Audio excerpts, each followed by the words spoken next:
What's going on, everybody, and welcome back to the channel. I am back with another review video. Big shout out goes out to Cunfon for reaching out to me and asking me to review one of their electric scooters. This is the RZ800 model. And I must say that from first impressions, this thing looks massive and pretty rugged for an electric scooter. Of course, we're going to test all of that. In this review, I'm going to be going over everything there is to know about this scooter. I'm going to talk about the specs. I'll do a speed test, a brake test. I'm going to ride around and talk about the riding experience.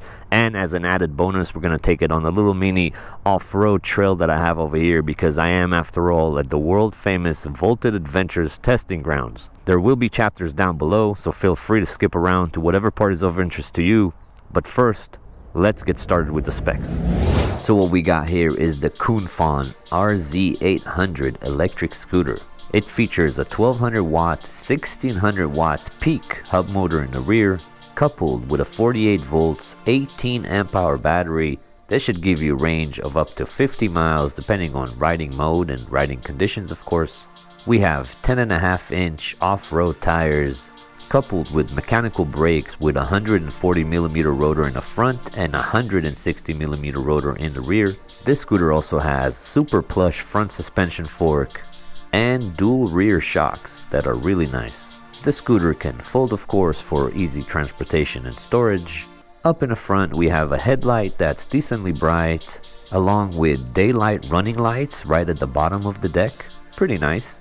In the rear, we have an active brake light, as well as turn signals. The total weight of this scooter is 57 pounds, with the max load capacity of 330 pounds. And up on the handlebars, we have our front brake, our on-off switch, and thumb throttle. In the center, we have a nice color display along with a fingerprint reader. And on the left side, we have our rear brake, headlight switch, turn signals, mode selector, and a horn.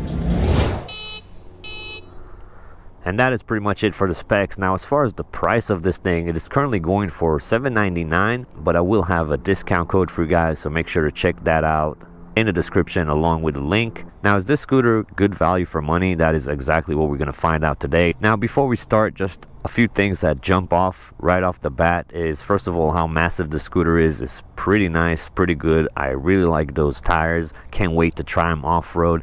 Second thing that's unique for the scooter, and I hope you guys can see the screen well, is right here in the middle, it actually has a fingerprint reader. Now, some people like it, some people don't, but it does have that feature where you can lock and unlock the scooter. If you're going somewhere and you got to leave it outside for a second, nobody can turn the scooter on. This scooter also has an app, of course, where you can set all of this stuff up if you wish to do so. Alright, so before we do our speed test, I want to show you the starting procedure. Super simple. Power button right here on the handle, like literally turns on as soon as you press it. And what's cool about the scooter is it will remember your last speed mode, which is kind of cool. You don't have to get to it every time. And at this point, my scooter is unlocked, but if you were to set up the fingerprint reader, you'd have to use your fingerprint in order to unlock the scooter. The scooter has 4 modes. You can access them by hitting this M button. The first one is called Park, which is funny because the scooter still goes in that mode. Second one is Eco. We have Sport and Race. Okay, I got my GPS app open and reset for the top speed. Put that in my pocket just for safety. We are in the fastest mode. Let's test the top speed of this thing. And immediate reaction, the takeoff is insane, and you get to the top speed fairly quick. Scooter is showing 30 miles an hour. We'll see how accurate that is. 31. I'm just gonna go till the end of this road to give my GPS enough time to catch up. Scooter topped out at 31, I'm sorry. Oh yeah, brakes are crazy on this thing. But yeah, it gets to the speed very fast. The takeoff is really nice, a lot of torque. Let's see what kind of top speed we got over here. Alright, so hopefully you guys can see my screen well. My GPS is showing 30.7. Beautiful. The scooter showed 31. This is showing 30.7. We'll give the scooter the benefit of the doubt because this app does take a little bit of time to catch up. And I am extremely pleased to see that they actually matched the speed on these things, because I review a lot of e-bikes and scooters, and a lot of the times the differences between what the bike or scooter shows to GPS will be a couple to a few miles off. I am very pleased to see that they got the speed dead on. That is actually amazing. So this thing has plenty of speed, and that's what we like on this channel. And that was our speed test. Now let's do our brake test. These are mechanical brakes, and they can be adjusted. Another thing is they will only get better and better with time as they bed themselves in. And the third thing is I can't really slam on that front brake too hard. I don't want to fly forward, but there's a bush coming up to the right. Braking in 3, 2, 1. Oh yeah, that rear locked up right away. You can see the mark it left. And we're looking at an estimated, from that bush to here, an estimated 20 to 25 feet or so. But let's give it one more time, just for science sake. I like to run these brake tests twice. And again, as I said, they're gonna bed themselves in, and that'll actually become better and better with time. But let's give it one more chance over here. I was kind of going easy with that front because I don't want to fly forward, but let's try it one more time. Braking in 3, 2, 1.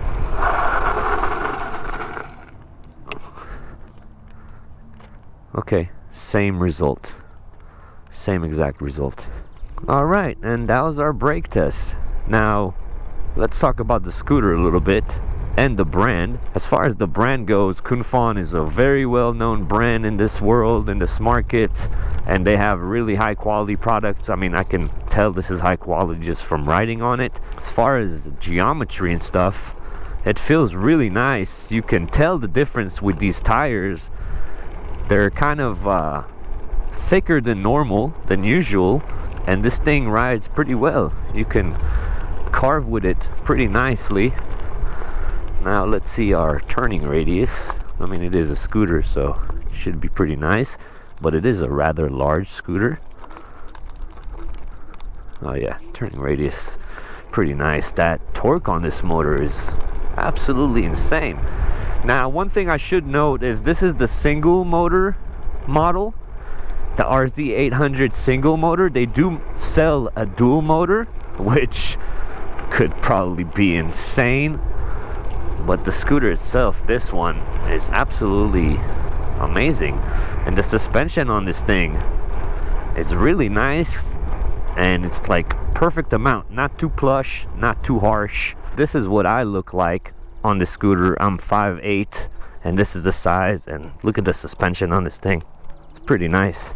So that was the suspension and how I look on a scooter. I can't wait to try it off-road, especially with these tires and this amount of power. I think we're gonna fly through this section. As far as the board itself, pretty decent. I'll show you that right now. The deck area is pretty nice. I am size 10. These shoes are rather large. Hopefully you guys can see well.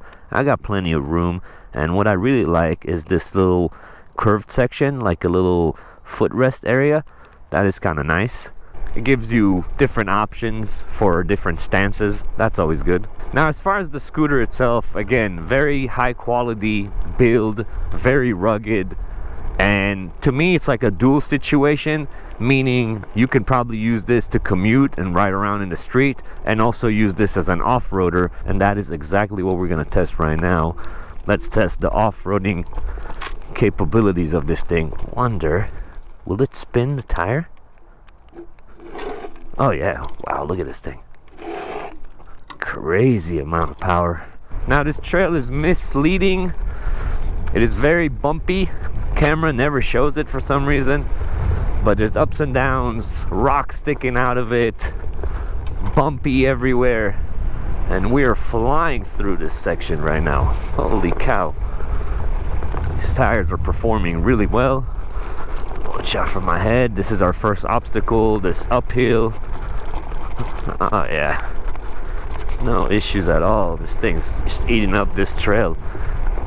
I feel like this is where this thing shines. It's perfect for these types of trails. This thing actually performs really well. Yeah, let's test the brakes. Oh yeah, that is sick. Lock the rear and slid. That's nice. Oh yeah. Dude, this thing is insane. Absolutely wonderful. Passed with flying colors. That is crazy. Yeah, I knew it's gonna shine in that section. If you're looking for like an off-road scooter, this thing is insane. Let me stop real quick and assess the situation. I always like to look at the scooter or whatever I'm reviewing after this section to see if anything got loose. I'm mainly checking the folding mechanism over here, which looks pretty solid. Everything looks, yeah, everything's solid. Nothing got loose. Tires are still okay. Excellent. All right, well, I really had fun reviewing this thing. This scooter exceeded my expectations. Really nice, high quality. Now let's talk about a couple things I like, things I don't like, and is this a good value for money or not. Things I like, there are many. I love the look, I love the build, the suspension is amazing. I like the brakes, I like the power, the throttle response. I like the fact that it has that fingerprint reader. Me personally, I'm not one to use those type of features, but some people like that, so that's a cool little add-on and feature to have. I like the tires. Pretty much like everything about this thing. The only one thing I dislike, and there is one, I always try to find at least one thing, and it's a small little thing, but it's a little annoying, is this horn has a delay to it. So after I click, see that? So I click, and then it comes on. Click. It's like a split-second delay. Kind of weird. I mean, it still works. It's just weird. You know, that's all it is. That is the one thing I found that I dislike about the scooter. It's just the response of the horn. If it was immediate, perfect. Having that delay is a little weird. Now, is this thing good value for money? In my opinion, it is 100% good value for money. I highly recommend the scooter. You're gonna love it. Whether you're gonna do street riding, commuting, or off-roading, you're gonna have fun no matter what you do. This scooter is great, especially if you take into account the discount I'm able to provide you guys. I mean, you're talking sub $800 for all you're getting here. Absolutely insane. Now, I'm pretty sure I went over everything there is to know about this scooter, but if I missed anything, please leave a comment. I'll do my best to answer. If I was able to provide you guys with any type of value, I would highly appreciate it if you left a like on this video. That helps me out a lot. It's free for you. If you want to see more of these reviews, and there are plenty more coming, definitely hit that subscribe button. But that is pretty much it for me, guys. My name's Tom. This has been the Cunfon RZ800 electric scooter. I appreciate you guys watching as always, and I'll catch you on the next one. Peace.